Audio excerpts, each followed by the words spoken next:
Assalamualaikum warahmatullahi wabarakatuh.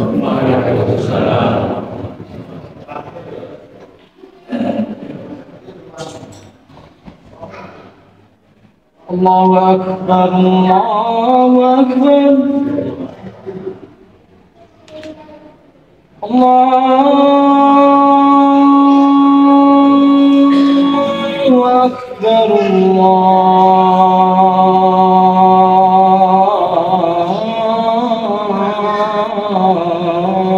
Allahu Akbar. Ashhadu an la ilaha illallah.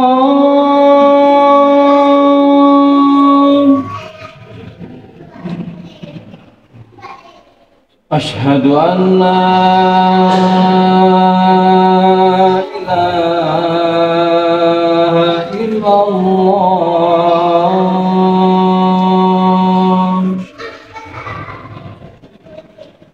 Ashhadu anna Muhammadar Rasulullah.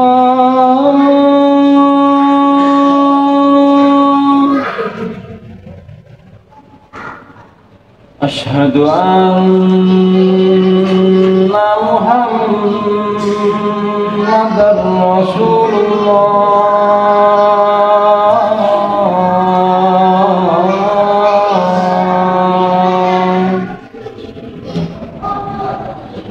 حي على الصلاة.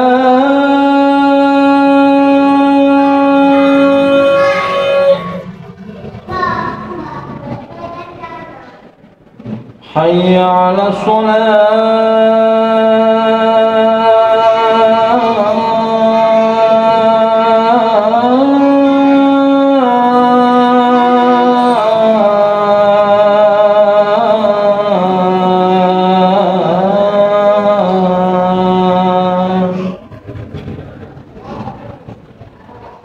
حي على الفلاح.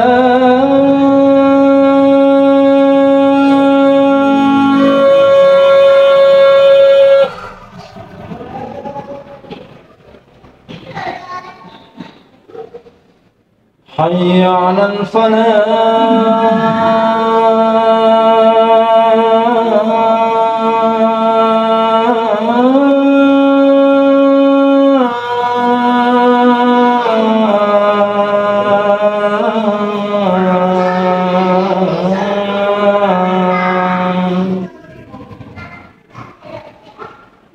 Allahu Akbar, Allahu Akbar. La ilaha illallah.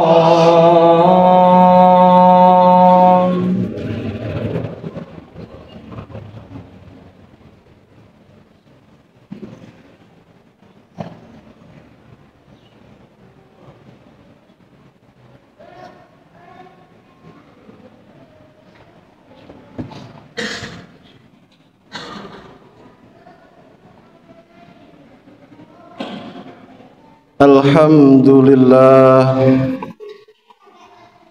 alladzi ja'alal asya'a biqudratihi wa iradatihi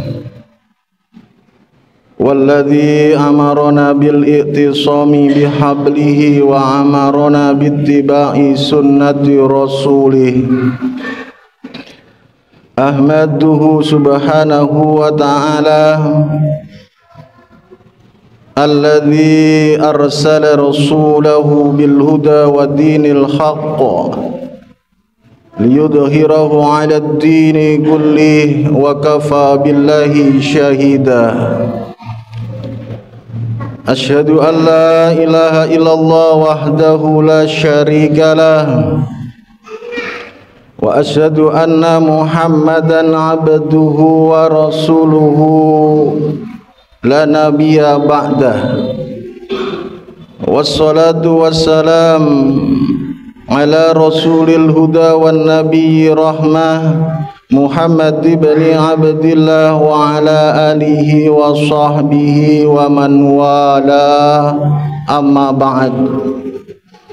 Faya ayyuhal hadirun, usikum wa iyana bitaqwallah kama qala Allah ta'ala fi kitabihil karim. A'udzu billahi minasy syaithanir rajim. Ya ayyuhalladzina amanu taqullaha haqqa tuqatih wa la tamutunna illa wa antum muslimun. Ayyuhal hadirun, jamaah sidang Jumat yang dirahmati oleh Allah dan yang sangat kami hormati.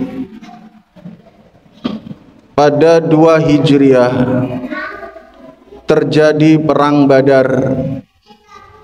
Kaum muslimin menang telak atas orang-orang musyrikin Quraisy. Kemenangannya ditandai dengan gugurnya tokoh-tokoh musyrikin Quraisy, dan kaum muslimin berhasil menawan 70 orang musyrik Quraisy. Sehingga karena keadaan seperti ini, seorang yang bernama Jubair bin Mut'im diutus oleh orang-orang musyrikin Quraisy untuk membebaskan tawanan perang. Sehingga kemudian Jubair bin Mut'im pergi ke Madinah untuk berusaha melakukan negosiasi bagaimana ke-70 rekan mereka itu bisa kembali ke Mekah. Sampai di Madinah, Jubair bin Mut'im tiba menjelang maghrib. Pada waktu itu kaum muslimin bergerak menuju satu titik, yaitu Masjid Nabawi. Maka ketika itu Jubair bin Mut'im memilih posisi ada di pelataran Masjid Nabawi, di mana Masjid Nabawi pada 2 Hijriah bukan seperti masjid-masjid kaum muslimin seperti saat ini. Lantainya hanya pasir, atapnya langit, kalau ada atap hanyalah pelepah kurma. Tiada berdinding, yang ada adalah jajaran batu-batu yang merupakan kesepakatan mana tempat bersujud, mana tempat di luar bersujud. Maka kemudian Jubair bin Mut'im melakukan testimoninya, melakukan persaksiannya, maju sosok yang sangat dihormati yaitu Muhammad untuk menjadi pemimpin sholat.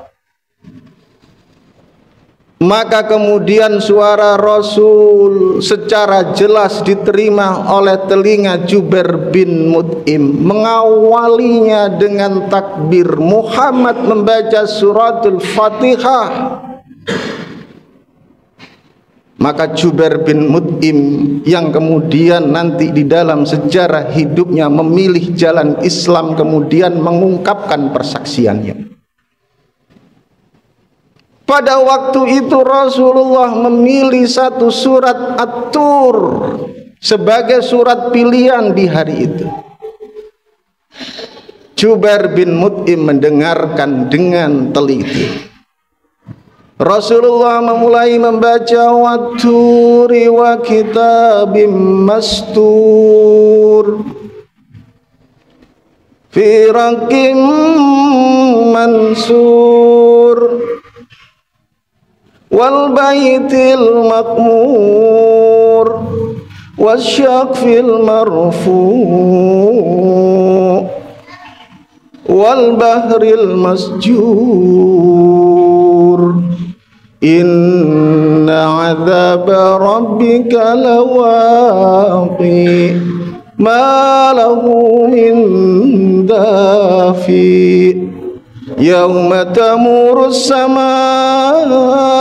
mawra wa tasirul jibalu sayra fawailu yawma idzil lil mukadzibin.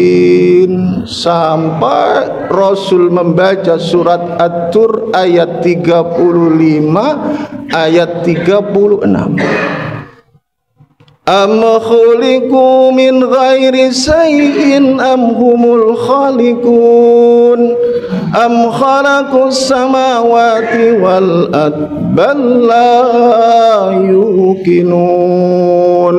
Maka apa kata Jubair? Jubair mengatakan, demi Rasulullah, merangkaikan kata-kata lisannya yang berasal dari Al-Quran, gemetar tubuhku waktu itu. Jubair menceritakan, faqada qalbi yatir, hampir-hampir jiwaku terbang mendengar ayat yang dibacakan oleh Rasulullah pada waktu itu. Fakada qalbi yatir, hati yang terbang, saudara-saudara sekalian. Seorang Jubair bin Mut'im yang lahir dalam kemusyrikan, memilih hidup penuh dengan kekufuran, sampai pada saat itu belum pernah Jubair bin Mut'im mendengarkan rangkaian kalimat Al-Quran. Jubair bin Mut'im yang musyrik pada waktu itu, tidak satupun kata dari Al-Quran yang diucapkan oleh Mut'im bin Jubair. Tetapi kenapa seseorang musyrik yang hidup dalam kemusyrikan, belum pernah membaca Al-Quran sama sekali, tidak pernah membacakan ayat itu dibaca sebelumnya, kemudian mampu mengapresiasi bacaan daripada Rasulullah? Fakada qalbi yatir, hampir-hampir aku terbang karenanya. Sedangkan kita, berapa kali kita kemudian di dalam hidup kita, dalam sejarah hidup berislam kita, yang tiap hari di pagi, siang dan sore membaca Al-Quran? Atau berapa kali kita melintasi surat At-Tur dan membacanya? Atau berapa kali kita mendengar bacaan yang sama yang didengarkan oleh Mut'im bin Jubair? Tetapi kenapa kemudian kita tidak mampu mengapresiasi surat At-Tur itu dengan mengatakan fakada qalbi yatir? Kenapa kita selama ini, selama hubungan interaksi kita dengan Al-Quran, kemudian kita tidak mampu kemudian merasakan getaran yang hebat, mukjizat Al-Quran yang seakan mendesak rongga dada kita sehingga membuat seluruh tubuh kita gemetar?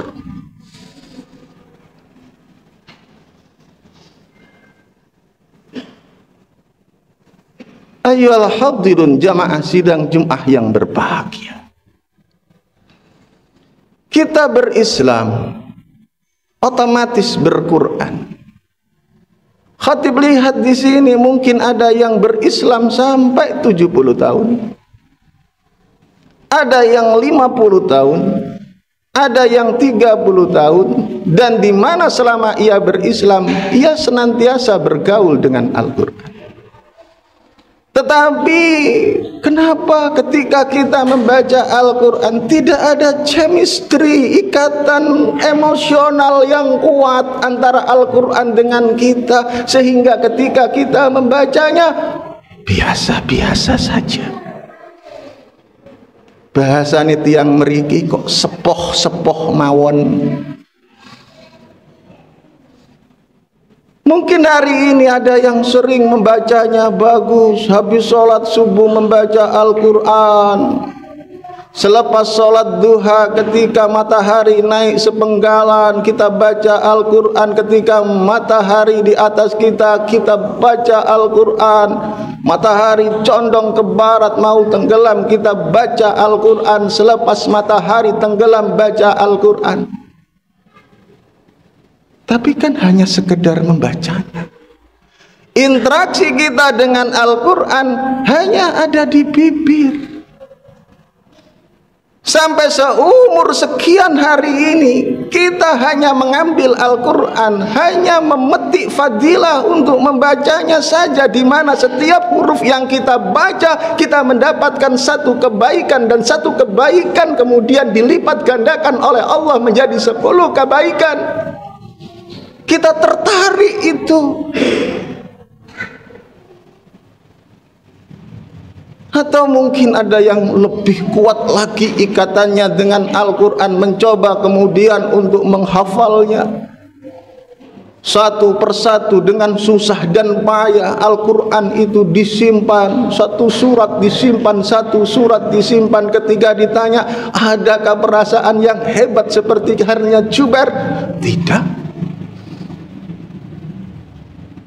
Kenapa? Karena kita hanya berinteraksi dengan Al-Quran, karena kita menggauli Al-Quran hanya di antara sekat-sekat otak kita. Kita simpan Al-Quran, kita baca Al-Quran, tetapi pernahkah kita kemudian merenung? Tapi pernahkah kemudian kita berpikir, Allah tidak hanya kasih kita mata, Allah tidak hanya kasih kita lisan, Allah tidak hanya kasih kita akal, sehingga kita hanya membacanya, sehingga kita hanya menyimpannya. Tapi pernahkah kita berpikir, Allah kasih hati? Jubair bin Mut'im tidak pernah baca Al-Quran, Jubair bin Mut'im tidak pernah menghafal Al-Quran, Jubair bin Mut'im hanya sekali itu. Kenapa?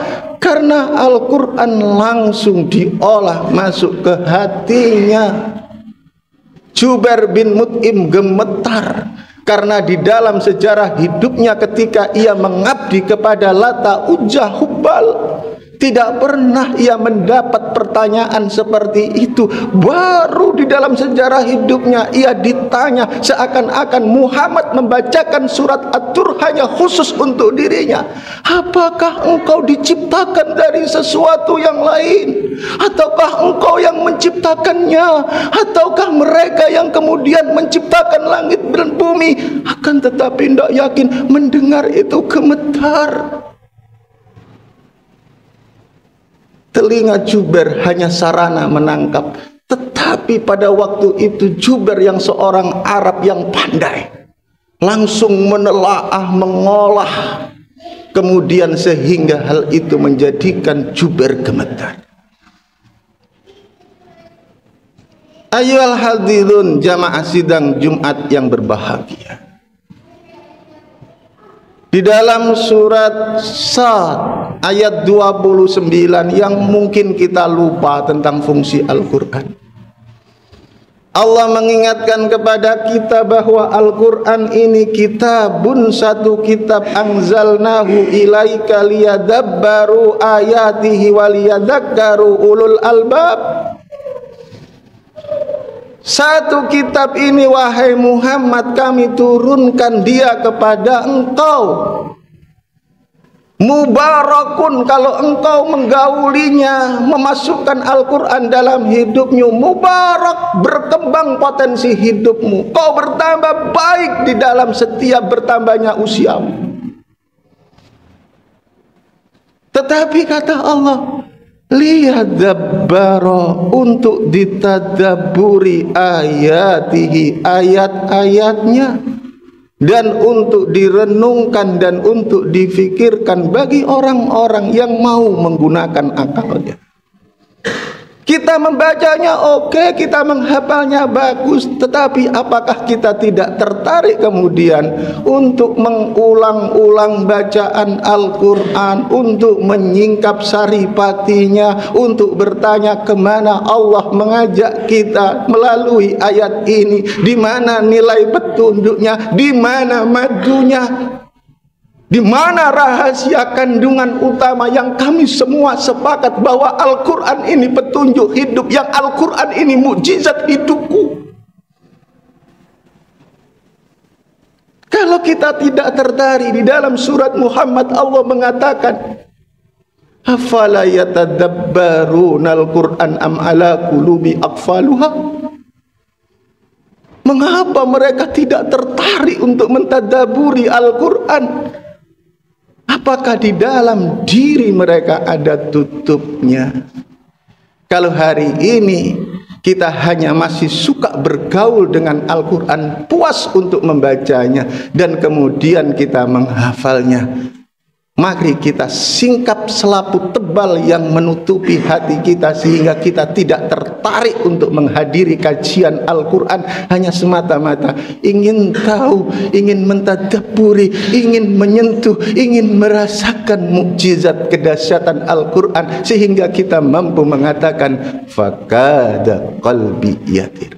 Barakallahu li wa lakum fil Qur'anil azim wa nafa'ani wa iyyakum bima fihi minal ayati wa dzikril hakim wa taqabbal minna wa minkum tilawatahu innahu huwas samiun alim. Aqulu qawli hadza wa astaghfirullahal azim li wa lakum innahu huwal ghafurur rahim.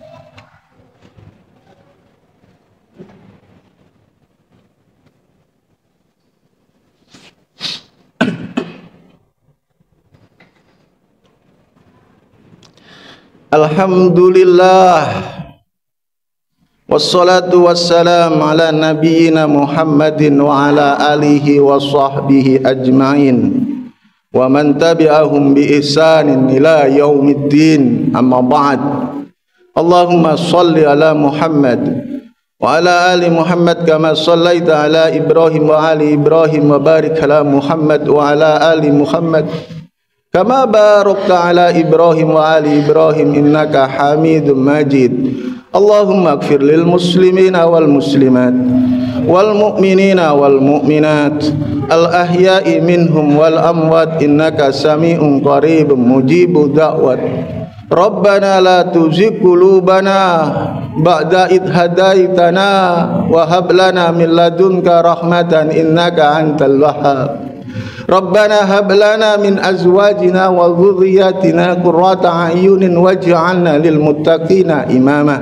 Rabbana ya Tuhan kami, hamba-Mu yang ada di masjid yang Kau muliakan ini, ya Allah, memohon kepadamu ya Allah, jadikanlah kami ini ya Allah hamba-hamba-Mu yang senantiasa Kau naungi, Kau sirami dengan kasih sayang-Mu melalui Al-Quran. Jadikanlah Al-Quran bagi kami ya Allah tidak hanya sekedar bacaan, tidak hanya sekedar hafalan, tetapi jadikanlah Al-Quran itu bagi kami petunjuk. Jadikanlah bagi kami simbol kasih sayang. Jadikanlah bagi kami Al-Quran itu sinar yang senantiasa menerangi jalan di dalam kehidupan yang gelap ini ya Allah.